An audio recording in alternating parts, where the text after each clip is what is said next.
Hello students, welcome to तगड़े classes. कैसे हैं आप लोग? बेटा आज का हमारा जो लेक्चर है वो है why do we fall ill part 2। ठीक है जी। तो पार्ट 2 में हम क्या करेंगे, हमने टाइप ऑफ डिजीजेस पढ़ ली थी। अब हम डिजीज का प्रिवेंशन करेंगे। भाई डिजीज इस तरीके की होती हैं। हमने डिजीज पढ़ ली, अब उस डिजीज को कैसे सही कर सकते हैं, हमें कैसे पता चलेगा कौन सी बीमारी हुई है, कैसे साइंस होंगे, कैसे सिम्टम्स होंगे, जो भी बीमारी हुई है उनको हम कैसे प्रिवेंट करेंगे और कैसे उनका ट्रीटमेंट करेंगे। ठीक है। तो आज की क्लास एक इंपॉर्टेंट क्लास है। एक बहुत इंपॉर्टेंट टॉपिक आपको समझाया जाएगा जो कि है हमारा इम्यून सिस्टम, हमारी बॉडी की इम्यूनिटी। तो बेटा देखते रहिए, पूरा लेक्चर कंप्लीट करके देखिएगा।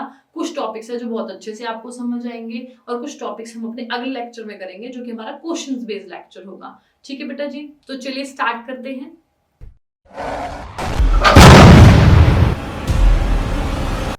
तो चलिए बेटा स्टार्ट करते हैं अगला टॉपिक अपना।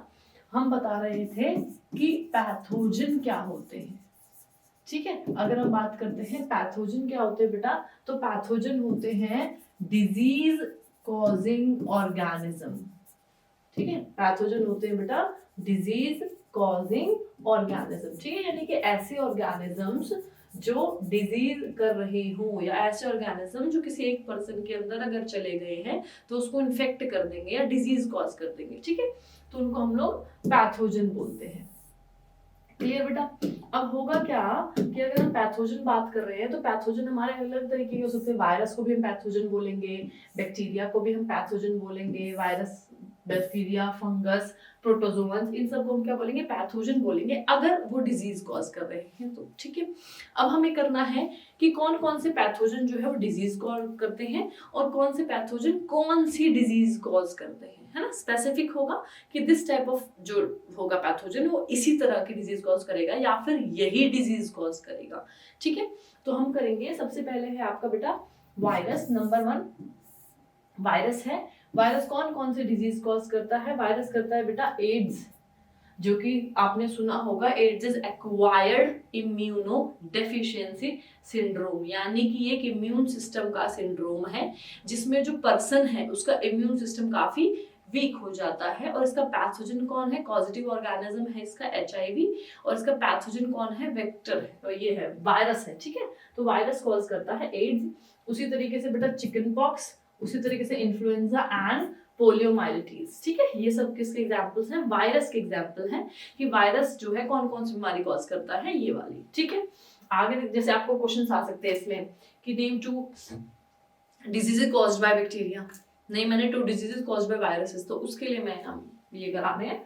तो 3 या 4 आप नाम याद रखिए, जिसमें से आप 2 तो आपको याद रहेंगे। ठीक है, सेकंड वन है बेटा बैक्टीरिया कौन से डिजीजेस कॉज करता है।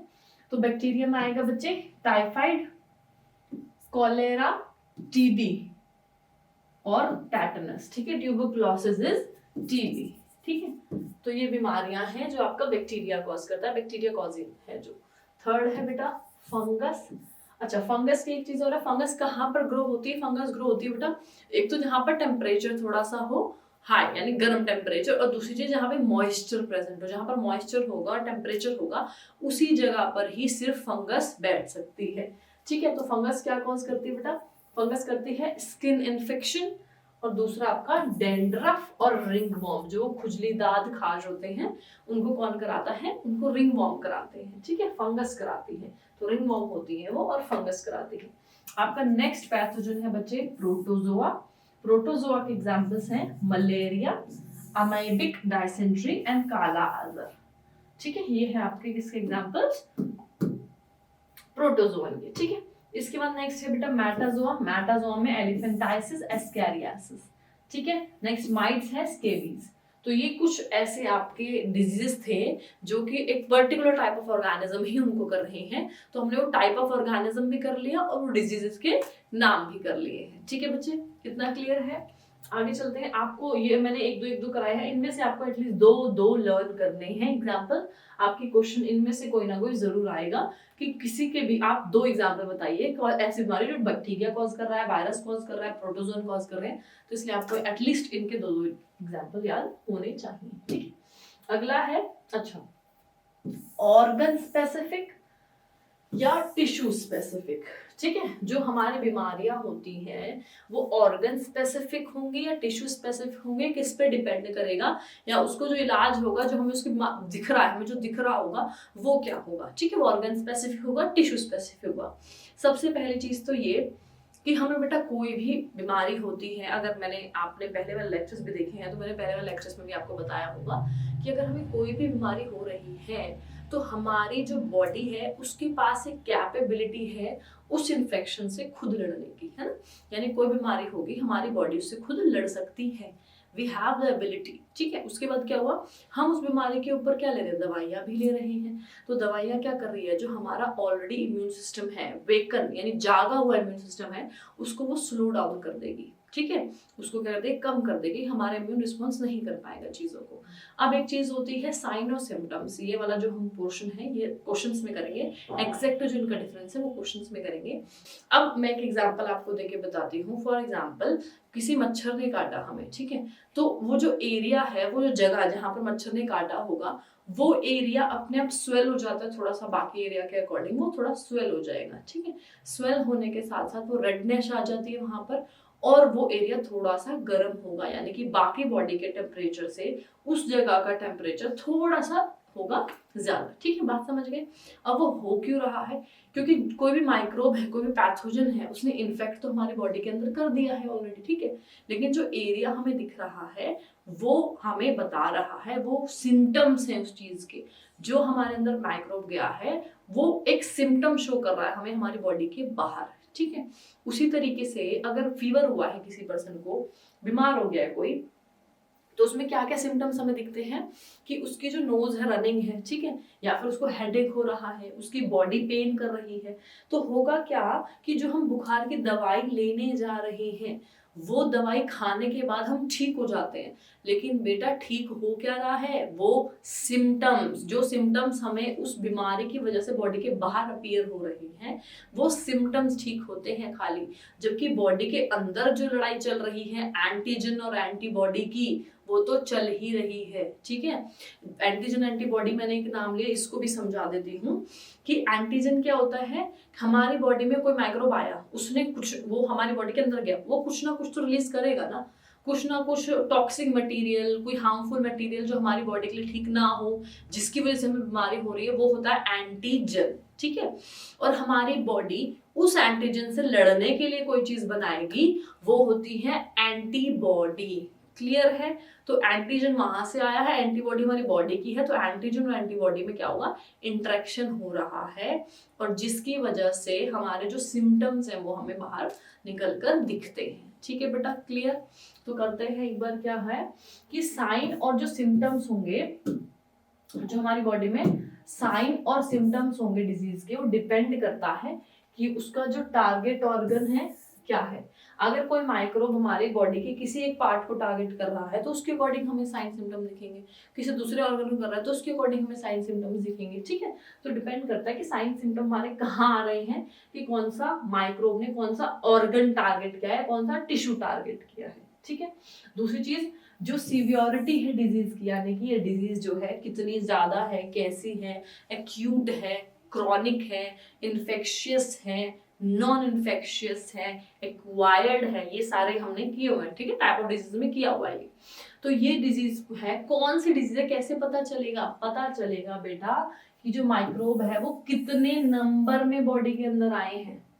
ठीक है, अगर ज्यादा माइक्रोब्स होंगे तो बेटा उस बीमारी को ठीक होने में ज्यादा टाइम लगेगा, है ना। यानी कि वो जो बीमारी होगी वो कैसी होगी, वो क्रॉनिक होगी, ज्यादा टाइम लग रहा है तो क्रॉनिक होगी, छोटा हो गया तो एक्यूट होगी। ठीक है, इतना समझ आ गया। आगे बोला गया है कि during infection the immune system, बहुत इंपॉर्टेंट चीज है बेटा इम्यून सिस्टम, इसको मैं एक्सप्लेन कर देती हूँ एक बार। इम्यून सिस्टम इंपॉर्टेंट क्यों है, इम्यून सिस्टम है हमारी बॉडी की खुद की एबिलिटी। ठीक है, हमारी बॉडी की एबिलिटी फाइट करने के लिए बाहर के जर्म से, बाहर के इन्फेक्शन से। आ रही बात समझ में, हमारी बॉडी खुद ही लड़ सकती है अगर बाहर से कोई इन्फेक्शन हमारी बॉडी के अंदर चला गया है बिना किसी दवाई के, ठीक है।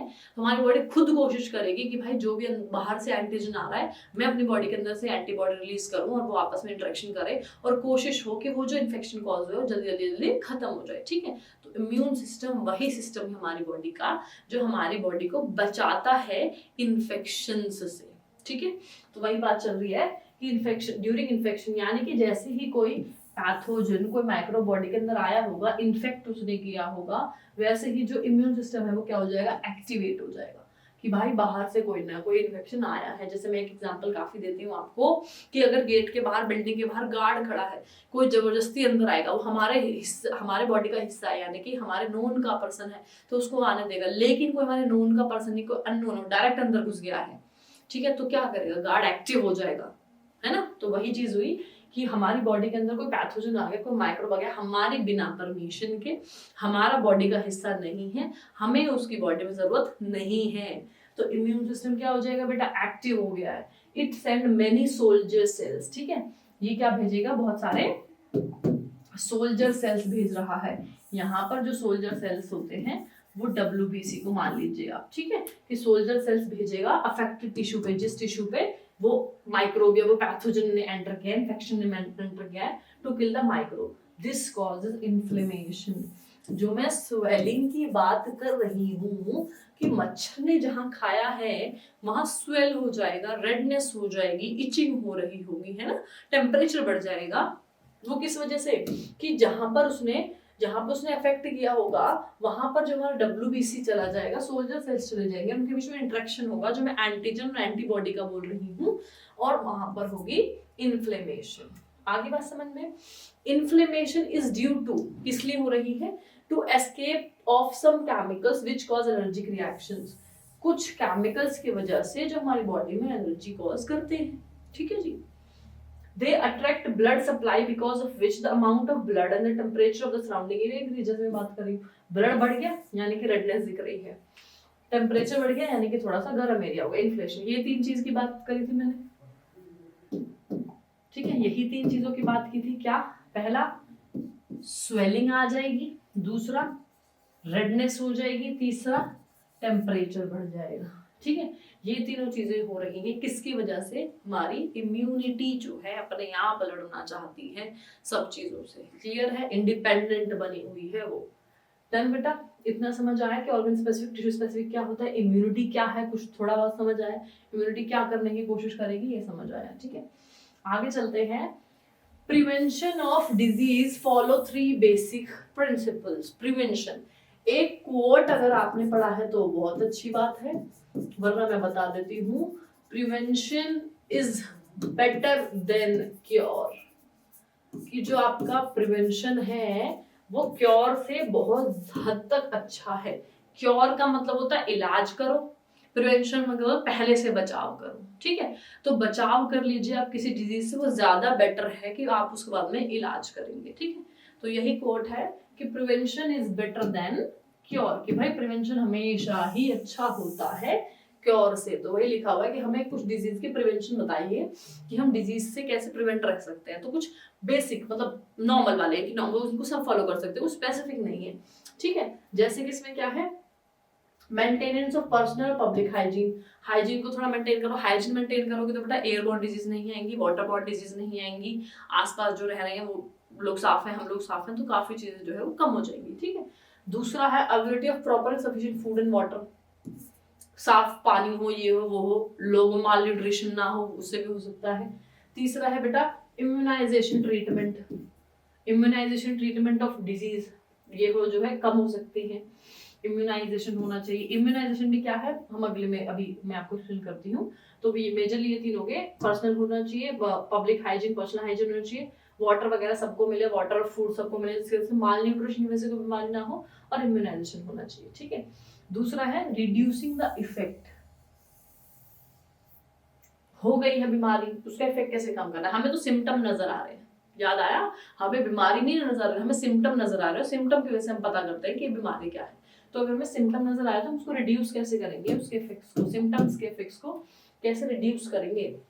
पहला है medicines reduce the symptom associated with the disease, जो मेडिसिन है, जो भी डिजीज से रिलेटेड सिम्टम्स को कम कर देती है। जैसे मैंने बताया बुखार हो रहा है, हमने दवाई ली तो हमारे रनिंग नोज को बंद करेगी, हेडेक को बंद करेगी, बॉडी पेन को बंद करेगी, ठीक है। तो डिजीज क्या करती, मेडिसिन क्या करती है, कम कर देगी।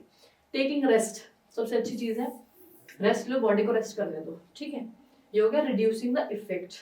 अगला है बेटा किलिंग द कॉज, कॉज को ही किल करना है, ठीक है। आगे है pathogenic microbe can be killed by using medicine और एंटीबायोटिक्स, या तो मेडिसिन यूज करो या मेजरली एंटीबायोटिक्स यूज करो, ठीक है।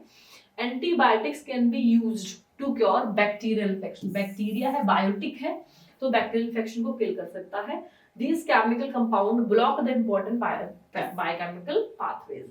अब क्वेश्चन आता है, अगर यहाँ पे आ गया है कि जो एंटीबायोटिक है वो सिर्फ जो है बैक्टीरियल इन्फेक्शंस को ही मतलब कम कर सकती है, मार सकती है, किल कर सकती है, वायरल इन्फेक्शंस को बेटा नहीं कर सकती है, ठीक है। क्यों नहीं कर सकती है? क्योंकि जो बैक्टीरियाज होते हैं उनके बायोकेमिकल पाथवे अलग होते हैं, जो वायरस होते हैं उनके बायोकेमिकल पाथवे अलग होते हैं। शॉर्ट में बताऊं, जो वायरस होते हैं उनका जेनेटिक मटेरियल आरएनए है, बैक्टीरिया का जेनेटिक मटेरियल डीएनए है, ठीक है। आरएनए बहुत जल्दी अपने आप को चेंज करता है, आरएनए म्यूटेट करता रहता है, क्योंकि आरएनए जो है म्यूटेट की उसकी प्रॉपर्टी है, क्यों जल्दी म्यूटेट करेगा। जब वो हर सेकंड में हर मिनट में बदल रहा है तो उसकी दवाई नहीं बन पाती है, सिंपल सी बात। इसलिए वायरल जो डिजीज होंगे उनकी दवाइयां नहीं होती हैं, बाकी सब पैथोजन की दवाइयां हमें मिल जाती है। तो इस तरीके से क्वेश्चन आया, वो इस तरीके से भी आ सकता है कि why antibiotics are not used for viral infections या वायरल डिजीजेस, ठीक है। आप लोग लिख लीजिएगा, सेम चीज है कि बैक्टीरिया और वायरस का जो है अलग अलग होता है बायोकेमिकल पाथवे, ठीक है। इसके बाद है बेटा जनरल वेज ऑफ प्रिवेंशन, यानी जिनको आम लोग यूज कर सकते हैं, सब लोग यूज कर सकते हैं, जनरली है वो, ठीक है, बेसिक है।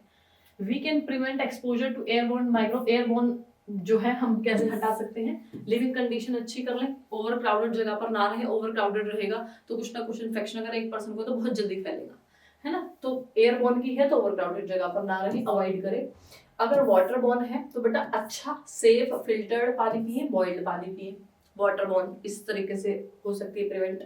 और हम अगर बात करते हैं we can provide clean environments to prevent exposure to vector borne, अगर वेक्टर बॉर्न है तो साफ सफाई रख सकते हैं, इंसेक्ट्स हैं वही तो लेके आ रहे हैं ना गंदगी, तो साफ सफाई रखें आसपास, वो वेक्टर बॉर्न डिजीज से बचाएंगे, ठीक है। क्लियर है, एयरबॉर्न के लिए, ओवरक्राउडेड प्लेस के लिए, नॉर्मल बेसिक है, जनरल है, तो ये सब हम सब लोग फॉलो कर सकते हैं। आगे है स्पेसिफिक वेज, कि भाई जनरल तो हमने कर लिया जो हम सब करेंगे, अब स्पेसिफिक वेज क्या है, स्पेसिफिकली बताओ कि क्या क्या हमें करना चाहिए बीमारी से बचने के लिए। सबसे पहला बेटा इम्यूनाइजेशन, दूसरा है वैक्सीनेशन, ठीक है। इम्यूनाइजेशन क्या है? इम्यूनाइजेशन है कि ये इंडिविजुअल पर डिपेंड करेगा एक एक पे कि हमारा इम्यून सिस्टम कैसा है, बहुत अच्छा है, हम कैसे उसको प्रिवेंट कर सकते हैं, दैट इज इम्यूनाइजेशन। और दूसरा है vaccination, vaccination provide active immunity, ये एकदम से इम्यूनिटी प्रोवाइड कर देती है, ठीक है। Vaccine against some common disease, ये बीसीजी वगैरह दिया, सबसे पहले वैक्सीनेशन आपको एक्सप्लेन कर देती हूँ कि वैक्सीनेशन क्या होता है, ठीक है। जैसे कि अभी रिसेंट आप सब लोगों को पता होगा कि बीमारी हुई थी एक वायरस से, दैट इज कोरोना वायरस, ठीक है।